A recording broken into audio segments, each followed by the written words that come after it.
Santa Maria, Mãe de Deus, rogai por nós, pecadores, agora e na hora de nossa morte. Amém. Rogai por nós.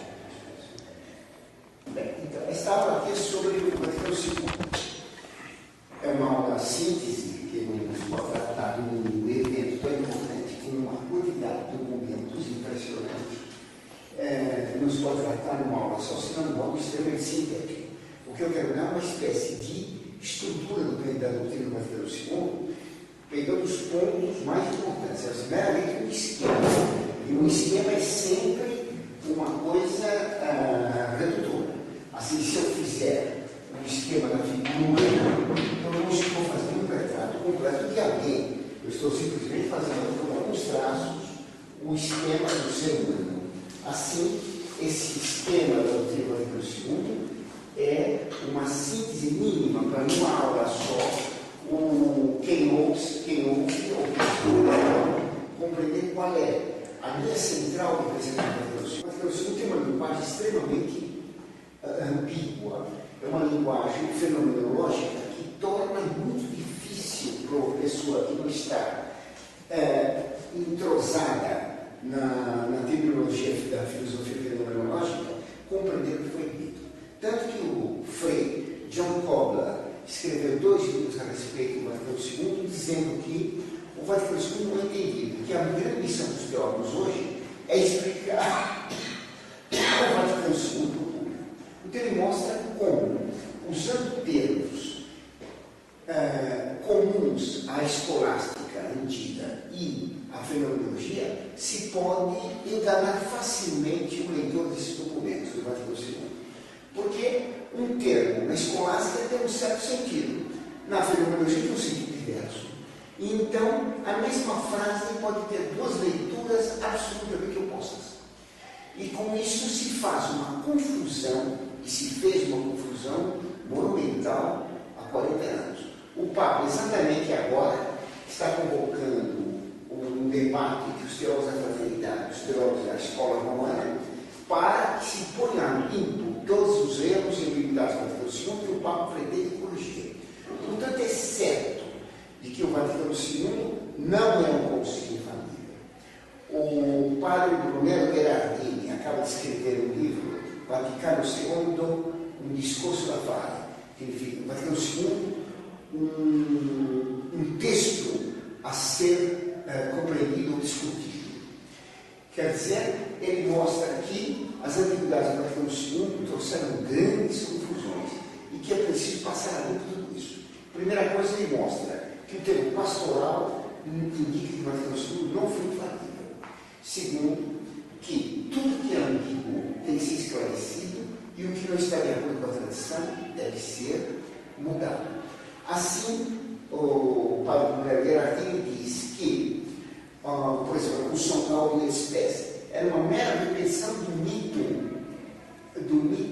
do progresso do século XIX e do século XX, de que ela não tem nenhum valor doutrinário mais profundo, que ela não é dogmática, ela não é infalível, e o que ela vai contra toda a tradição da Igreja Católica, ela deve ser repetida. E esse padre foi convocado para ser a figura central dos debates entre a fraternidade e os teólogos do Vaticano. E o livro dele, Vaticano II, um discurso da fare, uma questão a ser discutida. Esse livro é o fundamento para as discussões entre esses teólogos. Portanto, discutir o Vaticano II é admitido oficialmente pelo Papa. Portanto, se se admite que ele pode ser discutido, ele não é infalível. Uma coisa que é infalível, que é dogmática, não pode ser discutida. Então tem cabimento de convocar teólogos para discutir no Glória da Conceição ou a infalibilidade papal. Isso não tem cabimento. Para dar uma linha central do Vaticano II, eu pegaria alguns textos mais importantes. Esses textos, desses princípios, desses textos, ele vai decorrer uma porção de consequências erradas do Vaticano II.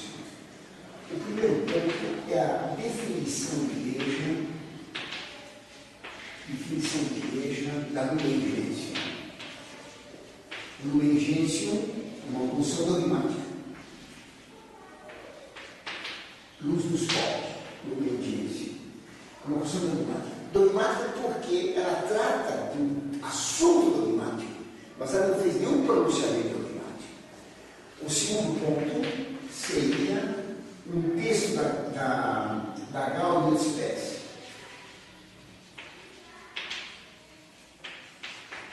que declara que no homem há uma semente divina.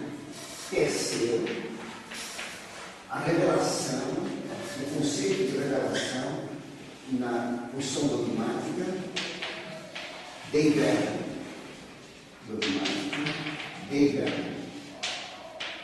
Então, relacionando esses três pontos, nós vamos dar a linha dorsal, a espinha dorsal do raciocínio, da qual vão decorrer os outros erros desse concílio. Então, começamos então com a definição de igreja na Numergência. A definição de igreja na Numergência é uma definição muito curiosa. A igreja foi definida muitas vezes, de modo muito claro, por doutores da igreja, por concílios e tudo mais. Ou como é que ela foi definida? Eu dou uma definição puramente de memória. A igreja é a sociedade divina e humana em que Cristo é a cabeça e os fiéis são os membros. Essa sociedade divina e humana ela é formada por todos aqueles que são batizados, que creem e professam a doutrina de Jesus Cristo, submissos ao Papa, chefe da igreja de Cristo, aceitando todos os sacramentos, tá claro? E na prática, na obediência ao Papa, no supremo chefe da igreja de Cristo e aos bispos, tá claro? Aceitando todos os sacramentos e procurando viver todos os mandamentos. Essa é a definição da igreja. A igreja contém pessoas santas e pecadoras, porque os pecados contra a caridade não excluem a igreja.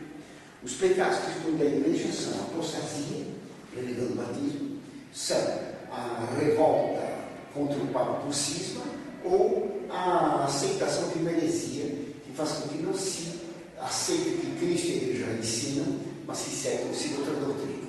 Então são três os grandes pecados contra a fé que afastam uma pessoa da igreja: a heresia, o cisma e a apostasia. Tá claro? A heresia por defender doutrinas que Cristo ensinou, ou que condenou, o cisma não aceitando a obediência obrigada a Cristo e ao Papa, e a terceira, a apostasia por um repúdio ao batismo ou repúdio à comissão pregatória. Essa definição de igreja é muito clara. Entretanto, há umas definições de igreja que eu posso passar depois para vocês sobre a definição de São Roberto Bellarmino, que é muito clara também. O que diz o Vaticano II? O Vaticano II, logo nos primeiros parágrafos, ele diz que a igreja é em Cristo como que o sacramento da união íntima,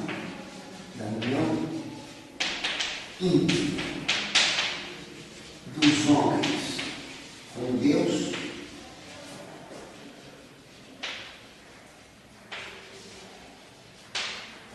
na unidade do gênero humano.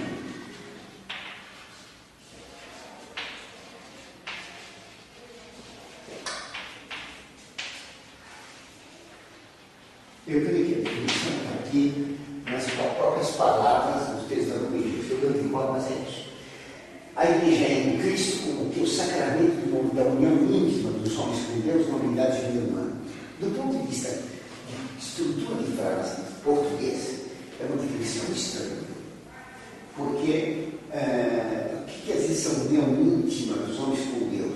E como isso se dá na unidade do gênero humano, ou produz a unidade do gênero humano?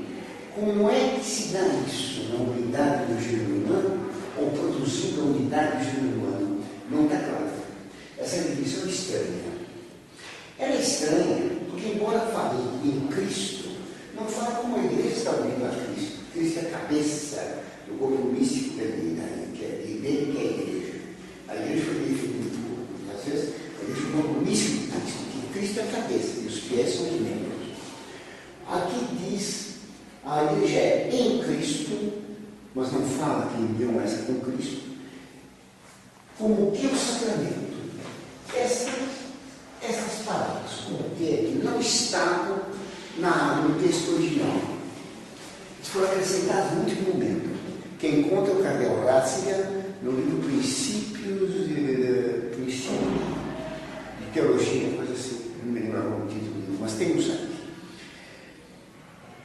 É como que o sacramento. Isso foi acrescentado pelo Padre Phillips, na última hora. Porque diz que a igreja, o sacramento, cairia num erro grave. Porque sacramentos são 7. Sacramentos são 7. E o Concílio de Trento, infalido, declarou que se alguém disser que há mais que 7 sacramentos ou menos que 7 sacramentos, está herege, condenado. Então não se podia fazer um 8º sacramento, a igreja. A igreja não é um sacramento. E daí o Padre Phillips sugeriu colocar um como que impede o erro palmar materialmente e formalmente errado que a igreja é um sacramento. Então ele pôs lá, a igreja é como que o sacramento. Mas por como que uma definição é um absurdo. Por que um absurdo? Porque a definição de algo consiste em dizer o que a coisa é e por que ela é aquilo distinto de outras coisas. Por exemplo, eu digo, homem é animal nacional. Quando eu digo que o homem é animal nacional, eu estou dando os limites da natureza humana.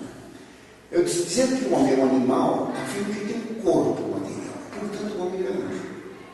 Quando eu digo que ele é um animal racional, eu separo dos animais, dos puros animais. Os puros animais não têm razão, não têm inteligência. O homem é um ser animal no seu corpo e inteligente. Ele é composto de um corpo e de uma alma espiritual. Pelo seu corpo ele é animal, pela sua alma ele é racional. Está claro? Então o homem não é nem anjo nem animal. Ele é um ser que está colocado na escala dos seres entre os animais e os anjos. Eu pus os limites. O homem é animal racional. Claro? Se o homem então é um animal racional. Quando eu digo triângulo, é uma figura geométrica plana que tem 3 lados e 3 ângulos. Eu defini triângulo. Tá certo? Eu defini triângulo.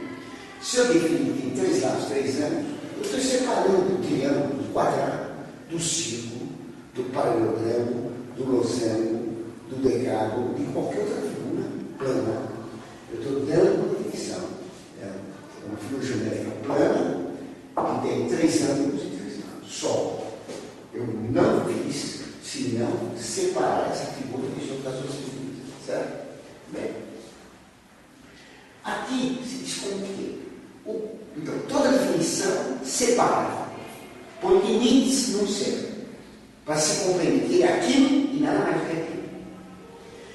Quando eu digo que seu filho parece com você, claro, ou que sua filha mais velha parece mais com você do que a filha mais moça, lembro mal os rostos delas. Quando eu digo isso, eu estou fazendo uma comparação. Então eu digo, quando a sua menina é melhor? Camila. Então, Camila é como que o João, quer dizer, no modo de ser, na figura física, ela parece com o pai. É como que o pai dela, está claro? Ou como que a mãe dela. Eu estou fazendo uma comparação, está claro? Quando eu comparo um indivíduo com um indivíduo que não presta, por exemplo, eu digo, fulano é como que um porco. Eu estou fazendo uma comparação. Eu não disse que ele é. Estou dizendo como que? Isso é muito importante, porque alguns confundem a comparação com a definição. Quando alguém acha como um ateu, não estou dizendo que ele é ateu, estou dizendo que ele atua como. Está me entendendo? Então, é uma coisa clara, a comparação não é uma definição. Agora aqui se põe como que? A igreja é como que o sacramento. Mas se dá lá, a igreja é como que não está dando uma definição. Então, o conceito de igreja expresso no Vaticano II é pouco definido, porque ele não define, ele compara. A igreja é comparável com o sacramento. Que sacramento? O sacramento da união íntima dos homens com Deus, na unidade de Jesus. Não existe sacramento. Um sacramento que dá união íntima dos homens com Deus, na unidade de Jesus, não existe. Não existe. E nem vou dizer. Seria um 8º. Que sacramento? O que quer dizer sacramento? A palavra sacramento, tá certo? Ela tem um sentido próprio na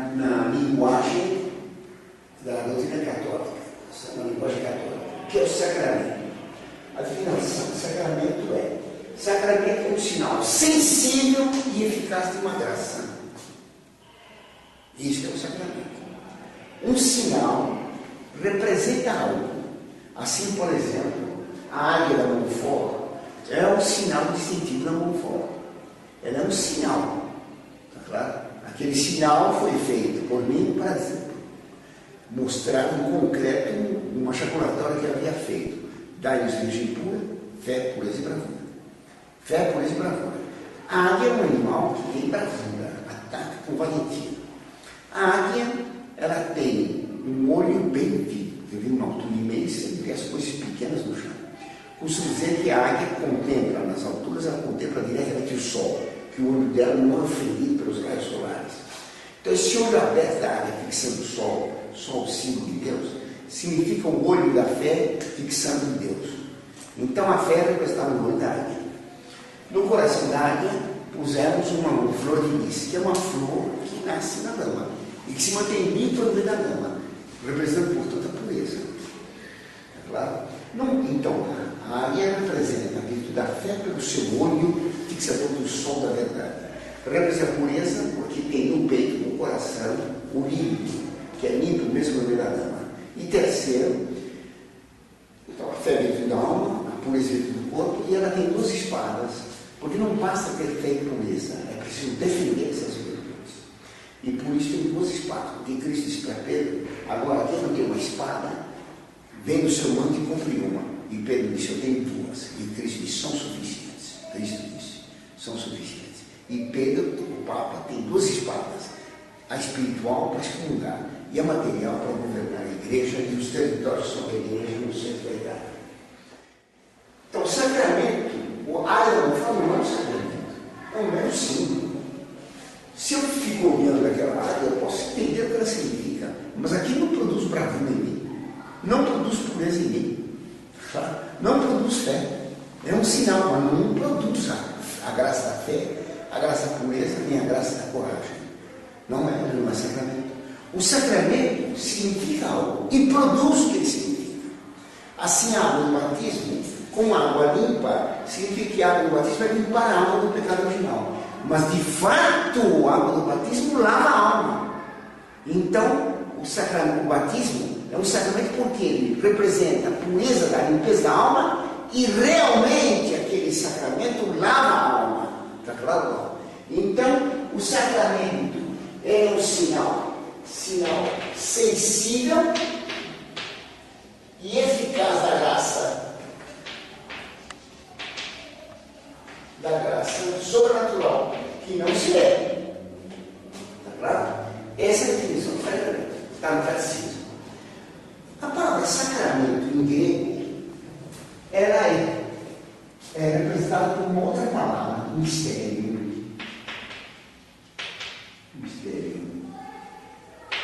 Mistério em grego significa sacramento. É certo que nos sacramentos há algo de misterioso, mas a palavra mistério na linguagem ocidental, latina, na escolástica, não tem o mesmo significado que no grego. Porque o que é mistério na nossa terminologia? Mistério são as verdades reveladas por Deus que estão acima da compreensão humana. Por exemplo, a unidade e trindade de Deus. Cristo revelou que Deus é Pai e Espírito Santo. Mas como Deus tem 3 pessoas, isso é um mistério para nós. Mistério, então, para a nossa linguagem, significa aquilo que é impossível de compreender. É claro, para a inteligência humana. Certo? Na linguagem grega quer dizer só sacramento. Então, se passou a usar na definição de igreja uma comparação com o quê? A igreja, porque o sacramento, o mistério, fica confuso. Essa duplicidade de sentidos vai permitir aos teólogos modernistas passar ora de sentido, ora para esse. Ora no sentido de sacramento na linguagem ocidental, ora no sentido de mistério na linguagem oriental. É claro? Os mistérios da religião católica são 2, fundamentalmente. A unidade e sanidade de Deus, encarnação, paixão e morte do nosso Jesus Cristo. Eles são representados na cruz. Nós temos em nome, unidade, do Pai, Filho e Espírito Santo, Trindade. E fazemos a cruz para representar a encarnação, a paixão e a morte de Cristo. Esses são os dois mistérios principais da nossa fé. Há outros. Mas nós podemos estender essa palavra mistério na linguagem espiritual. O que é matéria? Ninguém sabe. O que é matéria não se tem conhecimento claro. Nós temos um conhecimento proporcionado à nossa natureza. Assim como os nossos olhos são proporcionados ao nosso ser, assim também a nossa inteligência. Os nossos olhos, eles conseguem ver o que é necessário para nós na vida cotidiana. Se nós tivéssemos uma visão como a de um telescópio, nós estaríamos vendo constantemente astros longínquos, mas tropeçaríamos na carteira. Está claro, não? Está claro? Se nós tivéssemos uma visão microscópica, nós veríamos então tudo quanto é coisa minúscula, mas não teríamos noção do que uma coisa é. Está claro? Haveria uma dificuldade para nós caminharmos se nós vivermos. Deus nos deu uma visão proporcionada à finalidade que nós temos aqui na Terra. A visão física dos olhos. Assim também a nossa inteligência. A nossa inteligência tem dois limites. Nós não compreendemos o que é infinito, Deus, e não compreendemos o que é mínimo, a matéria. A matéria ninguém sabe a definição. Não se conhece. Se estuda o que é matéria, se decompõe no átomo, se decompõe no núcleo, o que é a matéria é um mistério. Porque nós temos esses dois limites. Os gregos tinham compreendido muito bem isso, mostrando que, assim como o Sol não passa de dois limites, o trópico de Câncer, o trópico de Capricórnio, assim nossa inteligência tem dois limites, o infinito e o mínimo. Nós não entendemos. Então, para nós, a palavra mistério, teologicamente, significa a impossibilidade de compreender as grandes verdades reveladas por Deus sobre Ele mesmo, unidade e trindade e a encarnação de Cristo. Do ponto de vista natural, mistério são essas coisas naturais que nós não temos um conhecimento pleno. De nada nós temos conhecimento absoluto. Então, essa carteira, eu compreendo que ela é uma carteira, mas não compreendo o que é a substância dela de jeito nenhum. Eu vejo que é de madeira, mas o que é madeira? O que é ferro? Isso eu não sei. Nós sabemos o que é ferro, o que é madeira, mas a última essência do ferro e da madeira não sabemos. Nós temos conhecimento certo, mas limitado. Só Deus tem um conhecimento certo e absoluto. Está claro? Deu para entender? Então nós temos o mistério no sentido natural também. E usar uma palavra assim, com dois sentidos diversos, ora passando por sentido grego, ora por sentido escolástico, dá confusão. A igreja é como que o sacramento, então não é sacramento. O que é a igreja? Não está dito. Não está dito. Então, se não está dito o que lá é, como é que se passa para o seguinte? É o sacramento da união íntima dos homens com Deus. O que significa uma união íntima? O que é uma união íntima? A união íntima mais profunda que temos naturalmente é o casamento. Claro? Essa é uma união íntima. Tá certo? Porque vai ter o mais profundo da natureza humana, pela união dos dois corpos, do esposo e da esposa, que gera os filhos. Essa é a união mais íntima que pode ser. Mas essa união não pode ser com Deus. O que é uma união íntima com Deus? Uma união mística pela graça? Não está dito ali. Está dito só uma união íntima dos homens com Deus. Em que consiste essa união íntima? É pela graça, é pela recepção da Eucaristia. Ora, a igreja não visa fazer as unidades de vida humana. Sobrenaturalmente, a igreja visa salvar as almas. Mas a igreja sabe que nem todos aceitam a fé, nem todos aceitam os sacramentos, nem todos aceitam a lei de Deus. E que os bons e os maus se dividem. Então, jamais haverá uma união de todo o gênero humano. É claro que Deus quer a salvação de todos os homens, mas que todos sejam unidos realmente, de fato, isso não dá. Pois que Cristo disse na oração das Olimpíadas que reza pelos apóstolos, que não reza pelo mundo, porque ele tirou os apóstolos do mundo. Cristo não reza pelo mundo, isto é pelo conjunto dos maus. Haverá sempre uma luta entre os bons e os maus. Claro? Maus pode haver também na igreja. Deus quer salvar todos, mas nem todos são salvação. Por isso que no fim do mundo o juiz vai separar os bons dos maus. Está claro? Os bons serão levados ao céu, os maus serão levados ao inferno. Uma unidade total do gênero humano não existe. Essa definição, então, da igreja, ou esta indefinição da igreja, se diz como que é uma indefinição. Na união íntima dos homens com Deus, na unidade do gênero humano, quer dizer, na natureza do gênero humano, essa indefinição está errada. E ela vai abrir campo para um dos problemas bem graves. Está claro isso? Bem, daqui nós passamos por um outro texto, que é da Albert Speer, que esclarece um pouco isso. Porque o que diz a Albert Speer? A Albert Speer diz, no número 3 dela, que acho que no livro da Vaticano II, no livro do Vaticano II, pela voz, carta 145, ou 154, me lembro. A Albert Speer diz: Deus colocou uma semente divina no homem.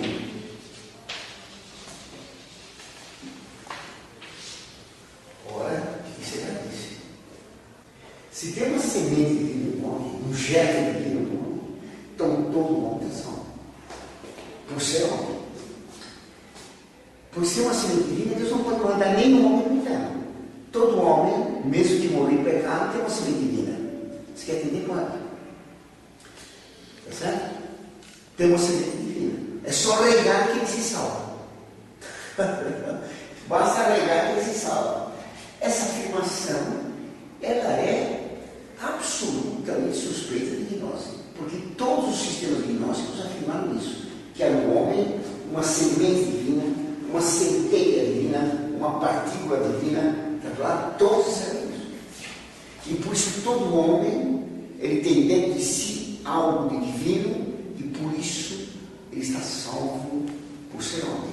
Por isso João Paulo II dizia, simplesmente pelo fato de alguém ser concebido no seio de sua mãe, ele já está unido a Cristo, porque quando o Cristo se uniu, quando o verbo se uniu ao homem no seio de Virgem Maria, uniu-se de algum modo a toda a criatura humana, a todo o gênero humano.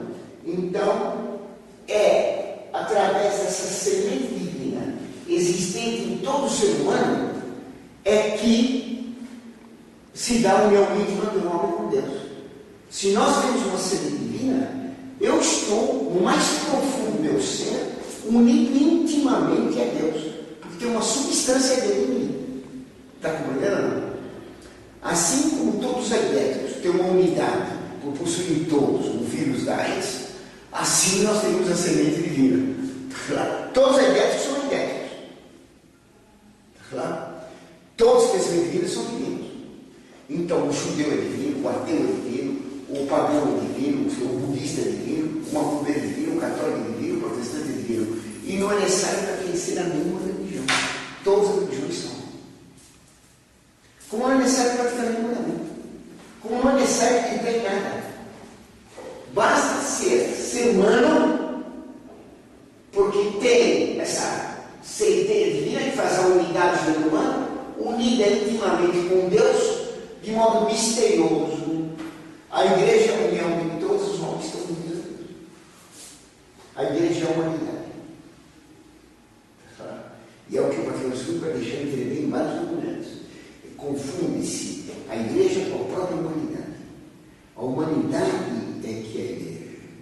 E por isso toda divisão, toda excomunhão deve ser eliminada. Por isso o Vaticano II não quis excomungar ninguém. Daí uma coisa curiosa. Quando João Paulo II excomungou Dom Lefebvre e Dom Maia, ele, por assim dizer, excomungou o Vaticano II. Porque se não pode excomungar ninguém pela fé, como é que excomungou os dois? Claro, não tem cabimento. Essa gente deve ter liberdade de imprensa, e depois processa. Dizem que eles abusam da liberdade de imprensa para criticá-los. Isso é um absurdo de contradição. Assim como não pode excomungar ninguém, não pode processar ninguém. Nós todos estamos unidos a Deus por essa semente divina. Nada pode ser condenado, nada pode ser retrógrado. todos já estão salvos. Tá certo? E por seguir na missa, ele está no meio de nós. Claro, você tem uma semente divina. Se cada um tem uma semente divina, tá? Quem deve ser o tutor é o homem. Daí o Vaticano II dizer que esse concílio se reuniu para servir o homem. Tá claro? A igreja com que se fez escrava da humanidade. Discurso Paulo VI no final do concílio. Tá claro? Então, o concílio fica esclarecido pela união desses pontos. Está claro? Bem, o terceiro ponto é do documento da Comissão Dogmática bem velho, que fala da revelação.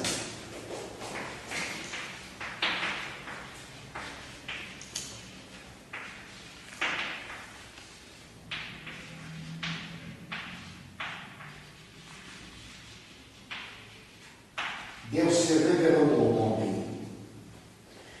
Tá certo? Primeiro ponto. Deus se revelou ao homem. O que se entende por Deus se revelou ao homem? Sujeito à frase Deus. O que revelou se. O que se entende normalmente por isso? Que Deus se revelou a Adão, se revelou a Abraão, a Moisés, se revelou aos homens através de Cristo, ensinando verdades a respeito dele mesmo e a respeito de todo aquilo que se refere à salvação.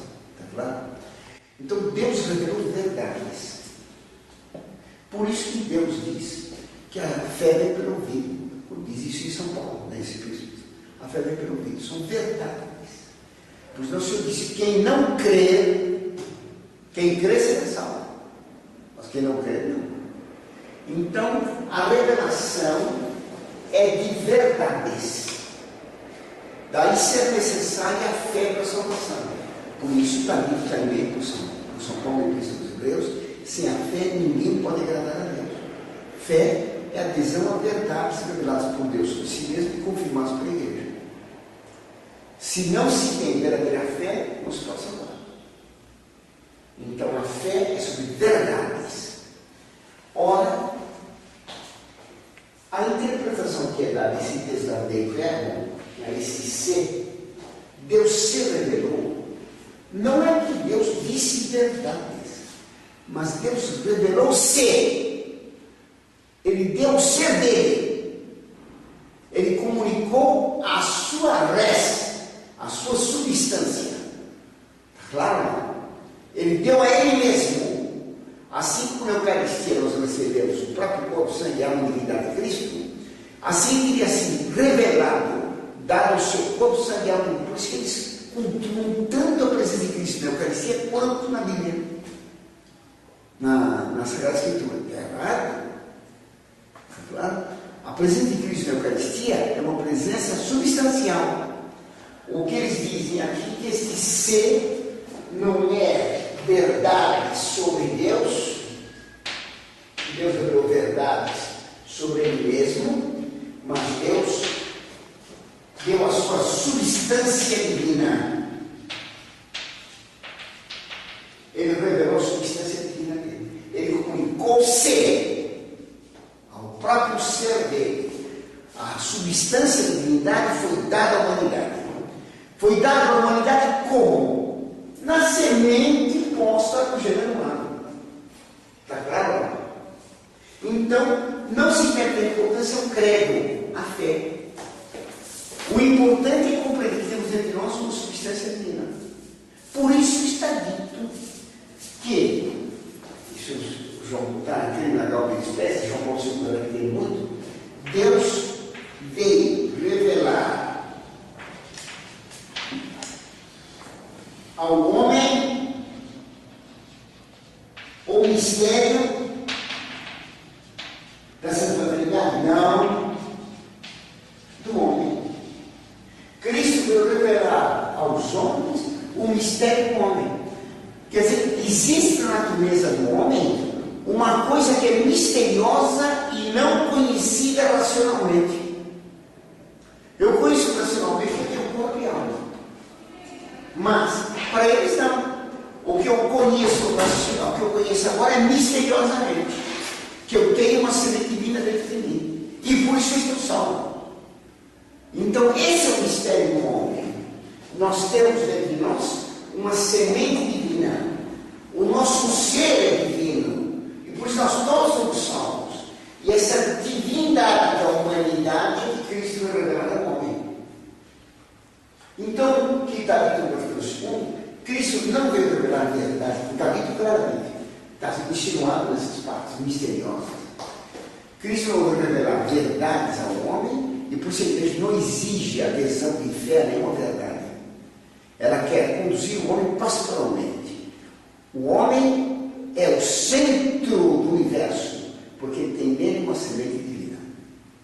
Alguns dizem, para combater essa minha exposição, de que está na primeira epístola de São João, uma das 3 epístolas de São João, que Deus comunicou a semente divina ao homem. Eu já respondi essa objeção, mostrando que isso significa simplesmente a graça.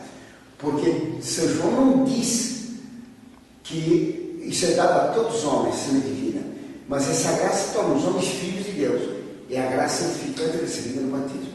E não é uma semente substancial, natural. Está claro? Nem todo homem tem. Isso está explicado já no site, tem lá no Resposta à Brecha, tem vários outros lugares que tem essa explicação que é muito importante. Eu estou esperando que o padre Joãozinho me dê de novo o argumento desse sofisma que está em São João, abusando da evangelidade, e São João para eu explicar de novo. Mas então, a semente divina no homem é um mistério que foi revelado ao homem. É um mistério do homem revelado ao homem por Cristo. Então você tem aqui, na indefinição da Lumen Gentium, uma possível explicação para guardar os pés. Há no homem uma semente divina. O que explica, então, os problemas da vida eterna. Porque o que se entende que Deus se revelou ao homem é o que sempre se entendeu. Cristo veio revelar para o homem verdades. Ora, o Instituto Paulo VI de Brecha e o Centro Cultural Carlo Cafarra de Bolonha escreveram longos documentos mostrando que essa revelação não é de verdades, mas é uma revelação da própria res divina. É a substância divina que é posta no homem, a semente divina. Está claro? Então, eles explicam o texto ambíguo de um modo gnóstico. Essa explicação torna todo o conceito razoável. Todo o conceito. Como é que Paulo VI diz no discurso final? Alguns acusam o concílio de ter se desviado para o antropocentrismo. Desviado não, desejado. O concílio foi antropocêntrico. Ele quis servir o homem. Então, o homem é colocado no centro de tudo, porque o homem é a divindade oculta em nós. Claro? Nós temos uma semente divina. Por isso o concílio é antropocêntrico. Por isso ele diz: todo o concílio foi feito para a humanidade. Nesse concílio a igreja como que se fez serva da humanidade, escrava da humanidade. Por isso quando os russos chegaram, lançaram o Sputnik com o ser humano, ele correu à rádio vaticana dizendo, Paulo VI, glória ao homem nas alturas, parodiando o cântico dos anjos de Belém, glória a Deus nas alturas, glória ao homem. Ele substituiu a palavra de Deus para a palavra homem, glória ao homem nas alturas, o homem que era rei da terra e agora é príncipe dos céus. O concílio foi antropocêntrico. O homem é divino, porque você é divino. Por isso, não importa a religião que o homem esteja. Ele tem uma semente divina, todos os homens serão salvos. Daí conseguimos declarar que Deus atua em todas as religiões e pode salvar Deus em todas as religiões. Quando o dogma diz que fora da igreja não há salvação. Por isso tem que ter o ecumenismo. O ecumenismo do Vaticano II não trata de convencer os outros a voltarem à igreja, dando argumentos, ensinando a verdade. Porque não é verdade o que Deus revelou. Deus revelou-se a sua substância. Por isso não pode ter polêmica. A polêmica supõe que alguém tenha uma verdade e o outro não. E vai se discutir. Não há que discutir. Há que revelar ao outro, você é tão divino quanto eu. Hoje tem uma notícia que um bispo alemão, Dom Bode, é um nome bom para ele. Dom Bode declarou que Lutero teve um grande valor para as duas igrejas, para a protestante e para a católica. E que ele falou coisas muito verdadeiras. Quer dizer, defender o luteranismo abertamente. Todas as religiões são. Ninguém pode ser condenado por ser macumbeiro, por ser judeu, por nada. Nenhuma religião é verdadeira, nenhuma é falsa. O homem se salva pela sua própria natureza. É a natureza divina oculta do homem, o mistério do homem faz a unidade do gênero humano. Por isso é possível colaborar com a maçonaria, que visa fazer a unidade do gênero humano. Está claro? Por isso, João 23, no discurso de abertura, declarou que esse concílio não era convocado para servir a igreja, que a igreja estava numa grande época de apogeu. Nunca houve um clero tão santo, nem tão unido, imagina, não nem tão sábio, mas que o concílio é convocado para fazer o bem da humanidade. Por isso chama-se Humanae Salutis, da salvação da humanidade, ameaçada pela guerra atômica. O concílio é uma colaboração, tá certo? Por isso se diz na Glória dos Pés, a igreja oferece ao gênero humano a sua colaboração para fazer a unidade e a paz, a concórdia universal. Como é que a igreja oferece para o gênero humano? Convocou-se o gênero humano e a igreja então falou com o gênero humano. Quem são esses interlocutores que falam com a igreja e que a igreja fala com eles, que vai fazer a unidade do gênero humano? Quem que representa o gênero humano? Está claro? Essa é a representação do gênero humano, é a maçonaria. Tá certo? Então, sendo reconhecida a divindade do homem, tudo está reconhecido. Por isso, o ecumenismo. Todas as religiões são. Por isso, não pode discutir com as outras religiões. Porque o professor não é sábio por admitir verdades, é por reconhecer que tem uma lei divina. Por isso diz que a revelação é uma experiência interior. Antes, a revelação era por verdades que vinham ouvir, os apóstolos ensinavam. Agora não. É um conhecimento interior, uma experiência. Eu tenho experiência de Jesus dentro de mim. Eu sinto. A religião é um sentimento. Não é mais um conhecimento de verdades sobrenaturais. Um conhecimento pela fé. Não. É um sentimento interior. É uma experiência interior. A revelação é no interior do homem. Está claro? Porque no interior do homem, o mais íntimo do homem, é que está a semente divina.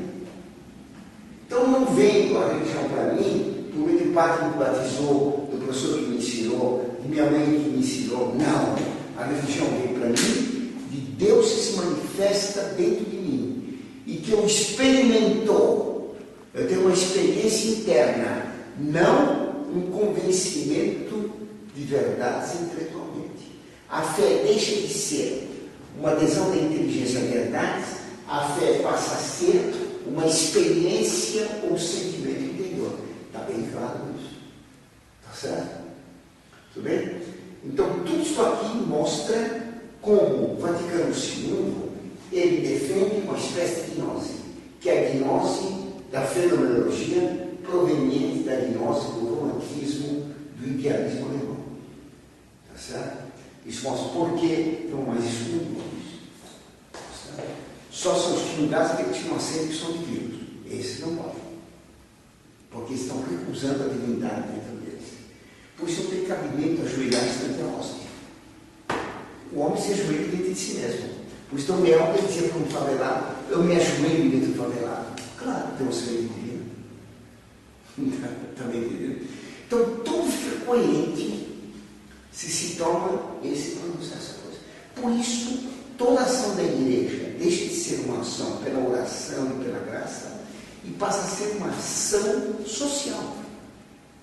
O problema da igreja é cuidar da fome, da educação, do esgoto, saneamento básico, saúde, instrução, emprego, inflação, tá claro? As águas, a poluição. Esses são os problemas da igreja.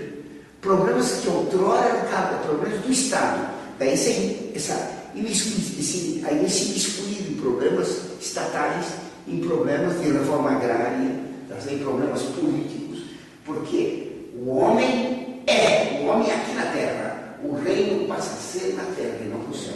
Por isso não se fala mais em pecado. Não há pecado. O homem divino. Está claro? Contava um aluno para mim que vou se confessar, e o padre falou: me conta alguma coisa de bom que você fez essa semana. Quer dizer, em vez de contar os pecados, devia contar o que ele fez de bom. Em vez de ter sido um pecador, tem que se ter como um santo. Está claro? Bom, isso aqui é só um esquema do conceito. Está claro? Consegue se ver tudo mais. Mas o esquema da liturgia também tem tudo isso. A missa nova é a aplicação disso.